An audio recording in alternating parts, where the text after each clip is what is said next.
बिस्मिल्लाहिर्रहमानिर्रहीम, अस्सलामु अलैकुम। हमारी डिस्कशन चल रही थी प्रीवियस लेक्चर में स्लोप ग्रेडियंट से रेलिवेंट, और काफी कुछ हम लोगों ने इससे रेलिवेंट सीख लिया।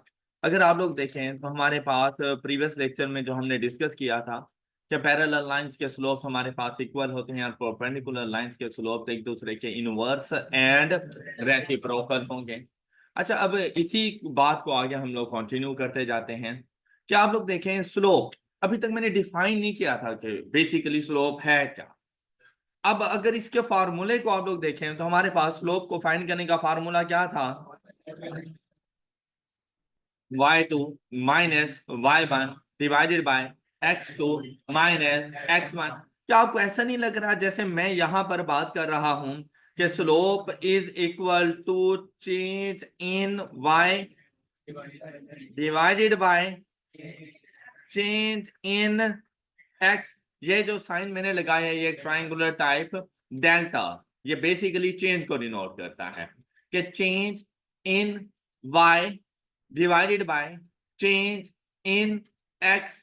अब अगर आप लोगों को याद हो तो प्रीवियस लेक्चर में मैंने आप लोगों को बताया था कि जो y हमारे पास होता है ना वो होता है डिपेंडेंट वेरिएबल, और जो हमारे पास x होता है वो इंडिपेंडेंट वेरिएबल हमारे पास होगा। तो हम लोग इसको क्या कह सकते हैं कि बेसिकली स्लोप m हम लोग रिप्लेस कर देंगे, स्लोप इज इक्वल टू के साइन को रिप्लेस करेंगे is change in dependent variable due to, divided by नहीं बोलना, due to change in independent variable. कि इंडिपेंडेंट वेरिएबल में चेंज की वजह से हमारे डिपेंडेंट वेरिएबल में क्या चेंज आएगा, इसको क्या कहा जाता है? स्लोप। लेकिन जो इंडिपेंडेंट वेरिएबल में चेंज है ना, अब देखिए इंडिपेंडेंट वेरिएबल इंक्रीज डिक्रीज कुछ भी कर सकते हैं, लेकिन सिर्फ बात को समझने के लिए हम लोग कहेंगे कि अगर हम लोग इंडिपेंडेंट वेरिएबल का एक यूनिट इंक्रीज करते हैं तो उसकी वजह से डिपेंडेंट वेरिएबल में क्या चेंज है उसे कहा जाएगा स्लोप। क्या आपको मेरी ये बात समझ आई? तो हम लोग डिफाइन करेंगे इसको कि slope is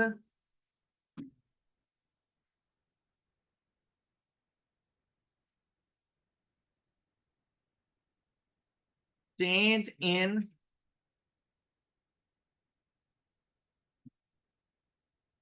dependent variable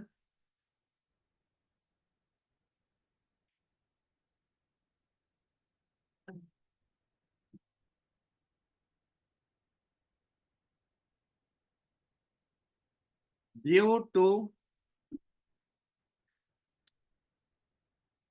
unit change इन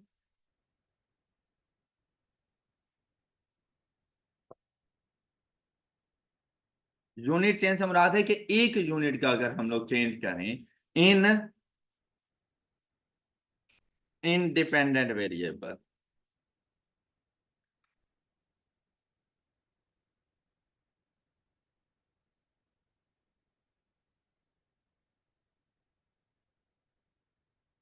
और इंडिपेंडेंट वेरिएबल को किससे डिनोट करते हैं हम लोग, और डिपेंडेंट वेरिएबल को किससे डिनोट करते हैं? तो ये स्लोप की डेफिनेशन हो गई। आई होप कि आज आप लोगों को अच्छे तरीके से समझ आई होगी। बेसिकली स्लोप होती है ढलवान। आप लोग देखें ना कि इस तरह ये स्लोप है, अगर कोई चीज बिल्कुल इस तरह से है तब क्या उसमें किसी किस्म की कोई ढलवान है?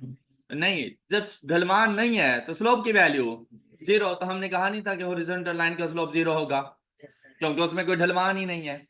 लेकिन अगर जैसे ये देखें ये बाजू इस तरह से होता जाए, अब इसमें एक किस्म की एक स्लोप सी बन रही है, एक ढलवान बन रही है। आप लोग देखें ना तो अक्सर गाड़ियों में सामान वगैरह लोड करने के लिए गाड़ी की हाइट सतह जमीन से ऊपर होती है, तो वो ना एक कोई तख्ता सा इस तरह से यूज करते हैं, तो वो एक स्लोप बन रही होती है उसकी। तो इसी तरह अब देखें ये स्लोप जीरो है, देखिएगा। लेकिन जैसे ही मैं इसको यूं करता जाऊंगा ना ये स्लोप इंक्रीज होता जाएगा। अब ये स्लोप इंक्रीज होता, और जैसे ही हम लोग यूं आ जाते हैं तो ये इन्फिनिटी चला जाता है। मगर अगर आप लोग देखें कि आपने किसी पहाड़ के ऊपर चढ़ना हो और रास्ता बनाया गया हो कुछ यूं हो, चढ़ना ज्यादा इजी होता है, लेकिन अगर उस पहाड़ की ढलवान यूं हो तो क्या चढ़ना इजी है? तो फिर ये उसकी स्लोप बहुत ज्यादा होती है। फिर अगर बिल्कुल इस तरह की दीवार हो, क्या उस पर चढ़ पाओगे? क्यों? क्योंकि उसकी ढलवान इन्फिनिटी है, उस पर चढ़ना हमारे लिए मुश्किल हो जाता है। Got it? Got it? चलें, अब तक जो टॉपिक हम लोगों ने डिस्कस किए हैं, इसके बाद हमारे पास आता है straight line equation. Straight line equation, इनको हम लोग डिस्कस करेंगे अब।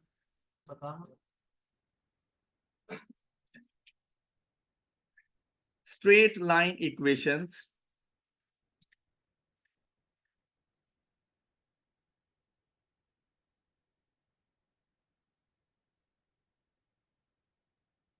Line equation,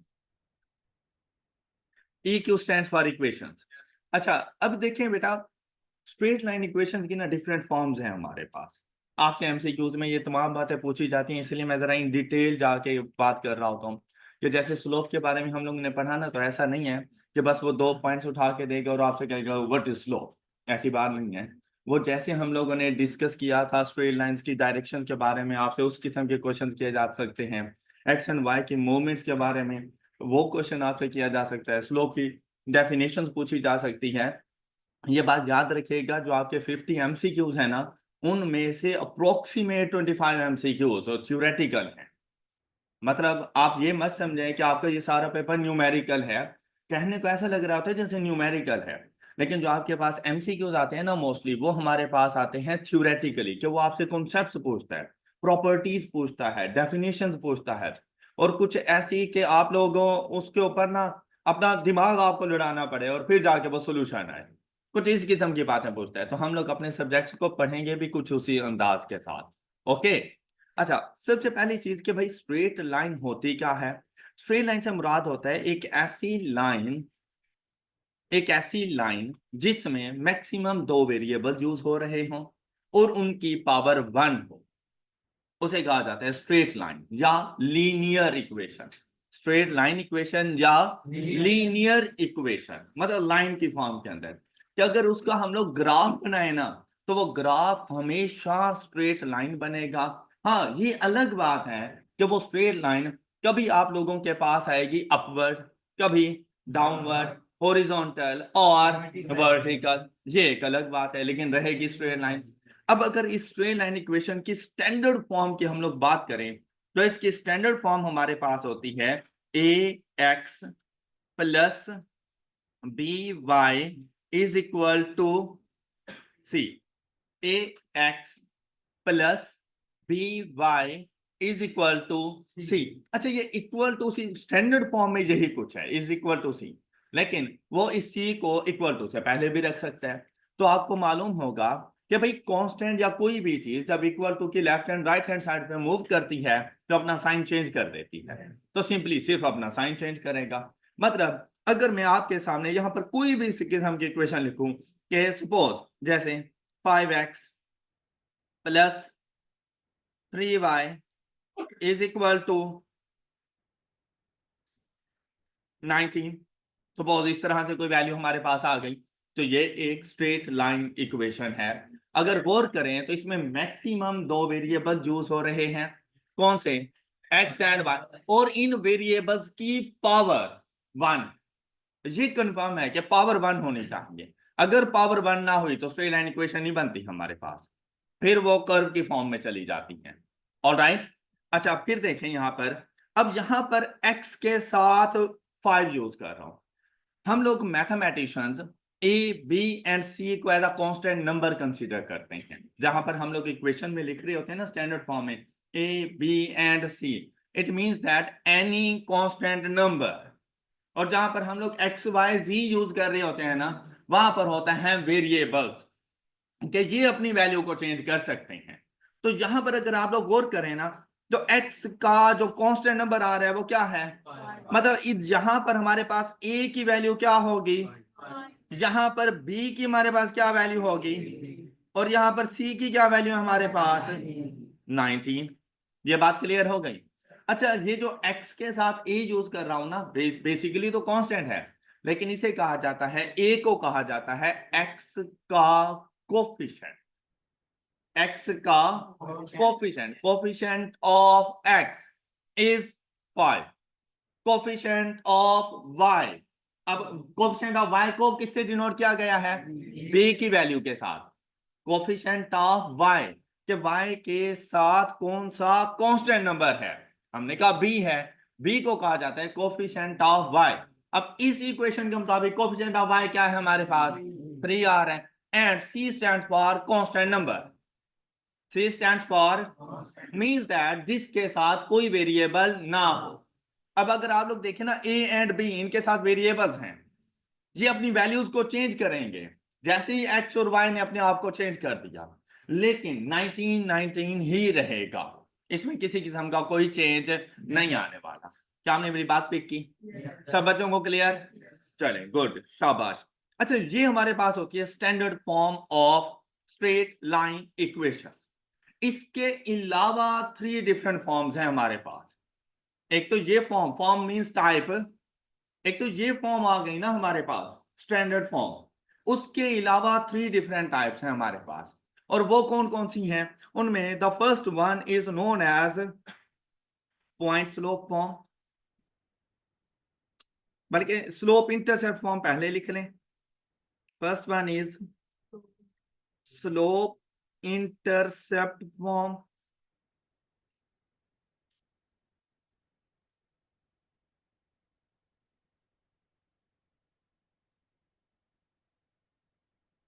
second one is point slope form,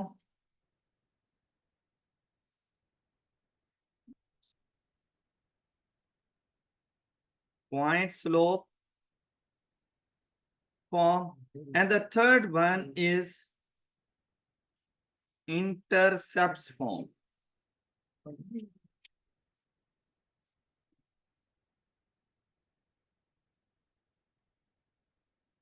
अच्छा, वैसे फर्स्ट फॉर्म हमारे पास होती है standard form of straight line equation.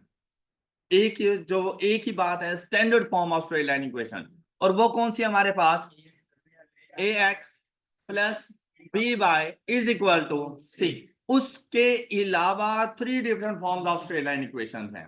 The first one is slope intercept form, second one is point slope form, and the third one is intercept form. अब आप लोगों से ये भी एमसीक्यूज किए जा सकते हैं कि आप लोग बताएं which one is the point slope form, which one is the slope intercept form, which one is the intercept form, या इक्वेशन ही बना कर दें और आपसे पूछें कि कौन सी form of straight line equation है हमारे पास, तो हमें नाम का पता होना चाहिए कि हम उसे बता सकें। अब बात करेंगे कि बेसिकली हमारे पास स्लोप इंटरसेप्ट फॉर्म होती कौन सी है। स्लोप इंटरसेप्ट फॉर्म हमारे पास है y is equal to m x plus c. इस form of straight line equation को कहा जाता है स्लोप इंटरसेप्ट फॉर्म। ये फॉर्म क्या कहलाती है, स्लोप इंटरसेप्ट फॉर्म। अब अगर आप लोग गौर करें तो वेरिएबल्स तो हर हाल में आएंगे, और कौन से वेरिएबल्स आएंगे, x एंड y, लेकिन साथ में अगर गौर करें, अब यहां पर x के साथ कौन सी वैल्यू आ रही है, m की वैल्यू, और m को हमने किससे डिनोट किया, स्लोप। तो मतलब अगर आपके पास इस स्ट्रेट लाइन का स्लोप गिवन हो तो x के साथ लगा देना, प्लस अब यहां पर जो c मौजूद है ना, इस c से मुराद कांस्टेंट नहीं है, इस c से मुराद कांस्टेंट नहीं है। अब देखिए, स्टैंडर्ड फॉर्म में होगा तो c stand for constant number, लेकिन जब स्लोप इंटरसेप्ट फॉर्म में आ जाता है तो c stand for constant number नहीं है। यहां पर c से मुराद है y इंटरसेप्ट, क्या, y इंटरसेप्ट, इवन के x इंटरसेप्ट भी नहीं। यहां पर c से क्या मुराद है, y इंटरसेप्ट। अब ये चीज अपने पास नोट कर लें, m का तो आपको पता है m is equal to slope of the equation, slope का दूसरा नेम क्या था, ग्रेडियंट। तो ये चीजें ना आपको इंशाल्लाह क्लास में लेक्चर्स में बैठे हुए याद हो जाएंगी, आपको बहुत ज्यादा इस पर एफर्ट पुट करने की जरूरत नहीं पड़ेगी। हाँ, ये अलग बात है कि जब मैं कोई चैप्टर कंप्लीट कर लूं तब आपने उसके एक्स्ट्रा प्रैक्टिस क्वेश्चंस करने हैं, वो आप लोगों ने खुद से करने हैं। कोई इश्यू आएगा तो वो जरूर मैं आप लोगों की हेल्प किया करूंगा, लेकिन जब तक चैप्टर ना कंप्लीट हो तब तक नहीं करने। ओके, ताकि सारे कॉन्सेप्ट एक मतलब आप पढ़ लें। उसके बाद और कभी कोई लेंथी चैप्टर आ गया तो मैं खुद आपको बताऊंगा कि आप कौन कौन सा क्वेश्चन सॉल्व कर सकते हैं, तो सिर्फ उतने क्वेश्चन सॉल्व करके आना। अच्छा, एम से मुराद आ गया slope, and C is y intercept. क्या आप मुझे बता सकते हैं वाई इंटरसेप्ट क्या होता है? शाबाश, point on y axis where x is equal to 0। शाबाश, गुड। कैसे याद है ना सारी चीजें आप लोगों को? अच्छा, अब अगर आप लोग यहाँ पे गौर करो ना, तो हमने इस first form of straight line equation को क्या नाम दिया? स्लोप। क्यों ऐसा किया? क्योंकि इस इक्वेशन को बनाने के लिए सिर्फ दो चीजों की जरूरत है। देखिए भाई, इक्वेशन बनाने के लिए वेरिएबल एज इट इज आएंगे, y अपनी जगह पे एज इट इज आएगा, x अपनी जगह पे एज इट इज आएगा, लेकिन साथ में आपको कौन सी दो चीजें चाहिए कि आप लोग इक्वेशन बना लो? एक स्लोप की वैल्यू अगर आपको मिल जाए, और दूसरा y इंटरसेप्ट अगर आपको मिल जाए, सिंपली जाके आपने इसमें पुट करना है और आपके पास स्ट्रेट लाइन इक्वेशन बन गई। Got it? Got it? जैसे कि एक एग्जांपल भी साथ में कर लेते हैं, हो जानी चाहिए एग्जांपल। तो सॉल्व कौन करेगा? जो एग्जांपल लिखेगा वही करेगा, लाजमी बात है।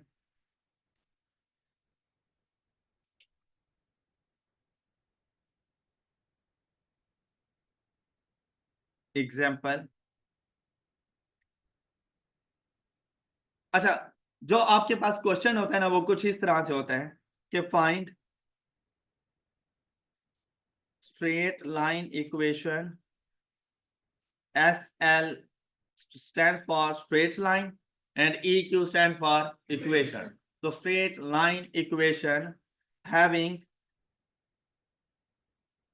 आपके एग्जाम में कुछ इसी तरह के क्वेश्चन होंगे, having a slope of, having a slope of, हाँ जी बोले, कोई भी वैल्यू बोले स्लोप की जी, 10 and y intercept of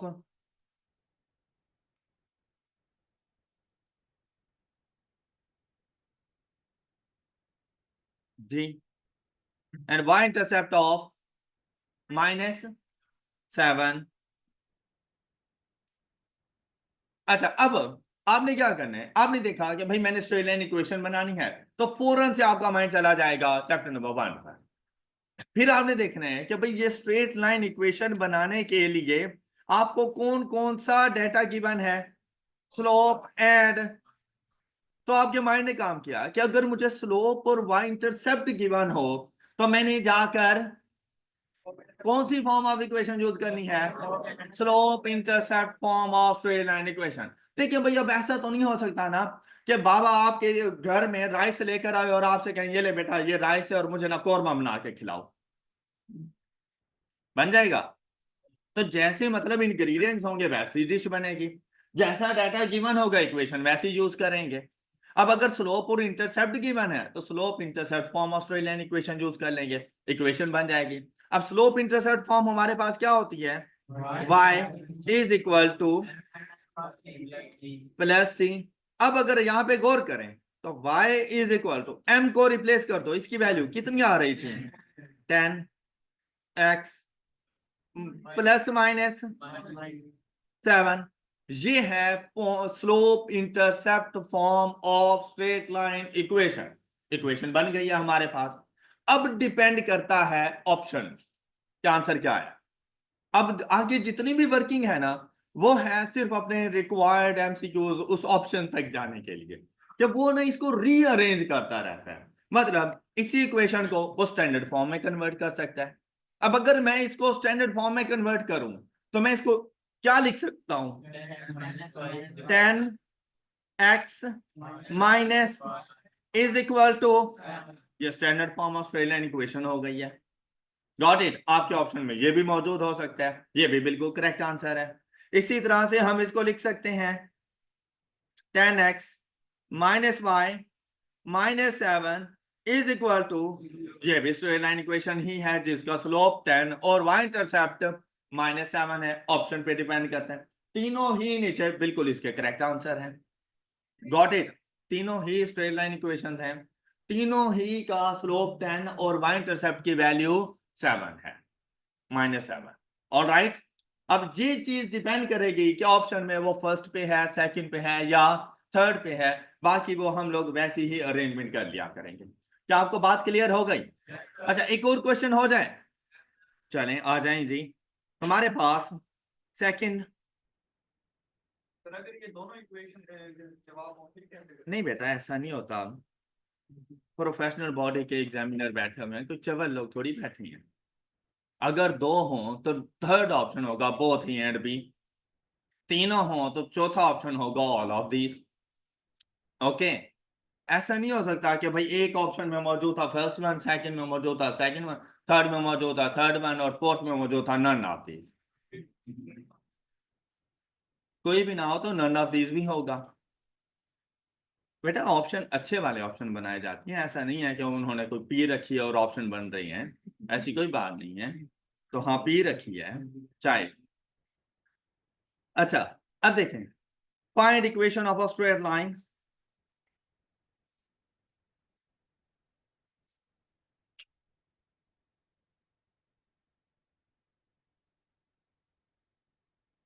having slope of, अब ऊपर वाला क्वेश्चन आपने लिखवाया था, मैंने सॉल्व किया था, अब मैं लिखूंगा, आपने सॉल्व करना है। Slope of -3/2 and y intercept of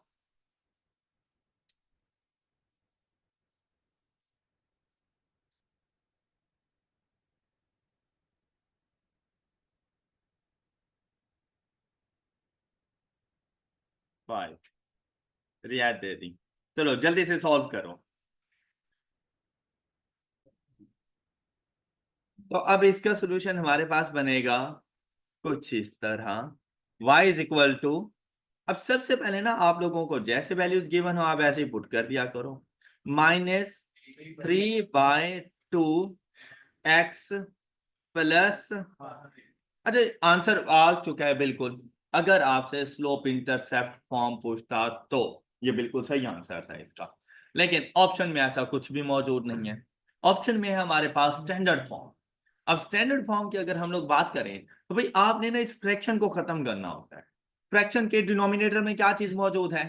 तो जो भी फ्रैक्शन का डिनोमिनेटर हो, पूरी इक्वेशन को उसके साथ मल्टीप्लाई किया जाता है।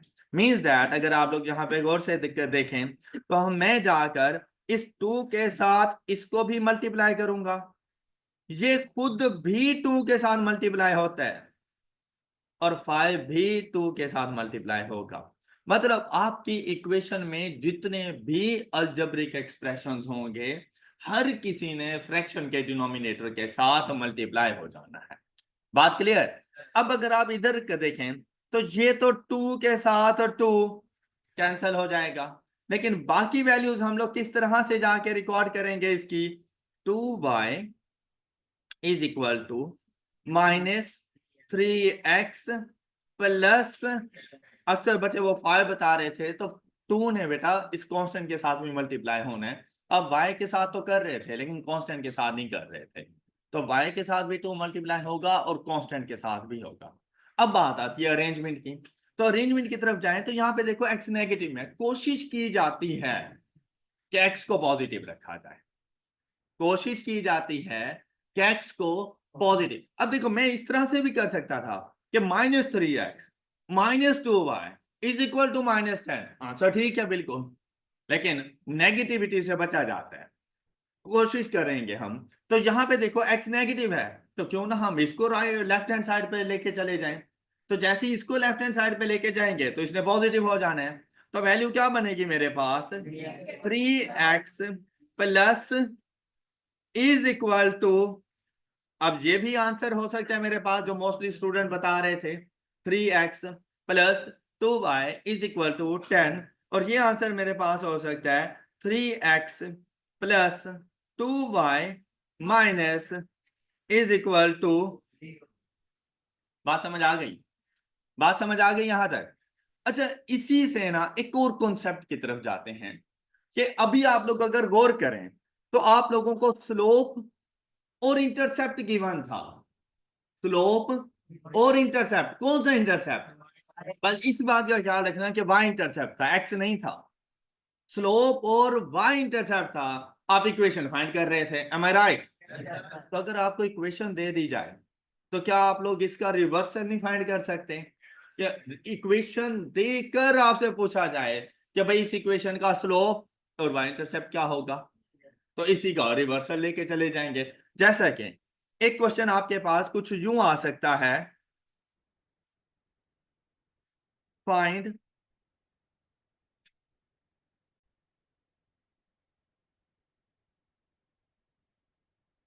Find slope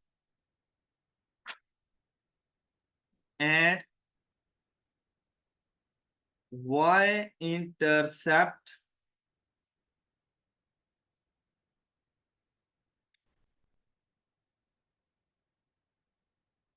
from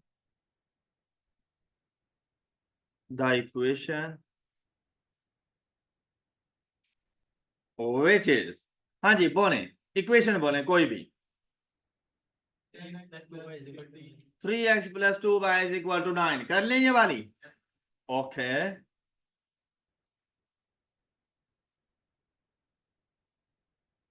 is equal to, अब अगर आप लोग गौर करें ना, ये स्टैंडर्ड फॉर्म ऑफ इक्वेशन है मेरे पास, और मैंने इस इक्वेशन की मदद से स्लोप की वैल्यू फाइंड करनी है। इक्वेशन की मदद से स्लोप की वैल्यू फाइंड करनी है और वाई इंटरसेप्ट। क्या आपको पता है कि क्या किसी भी टाइप ऑफ इक्वेशन जो आपकी हेल्प कर सकती हो इन दोनों चीजों को फाइंड करने में? स्लोप का फार्मूला नहीं अप्लाई हो सकता इस पर, वो तो पॉइंट्स पे अप्लाई होता है ना, कि अगर दो पॉइंट्स गिवन हो, स्लोप का फार्मूला नहीं अप्लाई हो सकता। तो आपने देखना है कि ऐसी कौन सी फॉर्म ऑफ इक्वेशन है जिसमें स्लोप और इंटरसेप्ट मौजूद है। Slope intercept form of equation, और slope intercept form of equation हमारे पास क्या होती है? y is equal to m x plus, अब अगर आप लोग अपनी स्टैंडर्ड फॉर्म ऑफ इक्वेशन को इस फॉर्म में कन्वर्ट कर दो तो जो x का कोफिशिएंट होगा वो कहलाएगा स्लोप ऑफ द इक्वेशन, और जो मेरे पास वो कांस्टेंट वैल्यू आएगी वो कहलाएगी y इंटरसेप्ट। अब देखो, इससे पहले आप स्लोप इंटरसेप्ट फॉर्म को कन्वर्ट कर रहे थे स्टैंडर्ड फॉर्म में, अब क्या है? स्टैंडर्ड फॉर्म को कन्वर्ट करोगे स्लोप इंटरसेप्ट फॉर्म के अंदर। Got it? फर्स्ट टाइम हम लोग करके देख लेते हैं। देखिए भाई, आपको लेफ्ट हैंड साइड पर सिर्फ और सिर्फ y चाहिए और y का कोफिशिएंट भी सिर्फ 1 चाहिए। अगर इसके साथ कुछ भी नहीं लिखा हुआ तो उसका कोफिशिएंट 1 है, 0 ना समझ लेना, क्योंकि 0 मल्टीप्लाई कर गया तो सारी इक्वेशन 0 हो जानी है, फिर पूरी लेफ्ट हैंड साइड 0 हो जाएगी, तो वो 0 नहीं होता। y के साथ उसका कोफिशिएंट 1 मौजूद है, 1 मल्टीप्लाई हो रहा है, तो y multiplied by 1 is equal to y। Got it? तो मुझे 1 के अलावा कोई और कोफिशिएंट नहीं चाहिए। अब मैं क्या करूंगा, इसको जब कन्वर्ट करने लगा, क्या मैं इसको यूं लिख लूं? 2y is equal to -3x plus, किसी को एतराज? क्या मैंने कन्वर्ट कर लिया स्लोप इंटरसेप्ट फॉर्म में? तो आंसर है नो, नहीं किया अभी। क्यों भला? क्योंकि y के साथ मेरे पास कोफिशिएंट क्या आ रहा है, जबकि क्या होना चाहिए? तो अब क्या करेंगे, जो भी y का कोफिशिएंट है उसके साथ पूरी इक्वेशन को डिवाइड कर दें। तो जैसे ही इसके साथ डिवाइड करेंगे तो ये तो कैंसिल हो जाएगा, तो वैल्यू क्या आएगी मेरे पास? y इज इक्वल टू, अब तमाम अलजेब्रिक एक्सप्रेशन को डिवाइड किया जाएगा, तो यहां पर इसको क्या लिखेंगे? -3/2 प्लस बाय 2। तो हम लोग कह सकते हैं the slope of the equation is -3/2 या -1.5 अगर डेसिमल में जाना हो तो। बात clear? And the y intercept is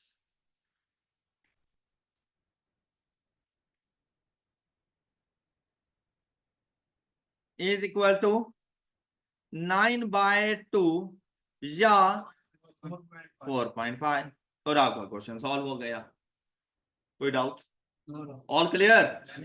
चलें, गुड, शाबाश।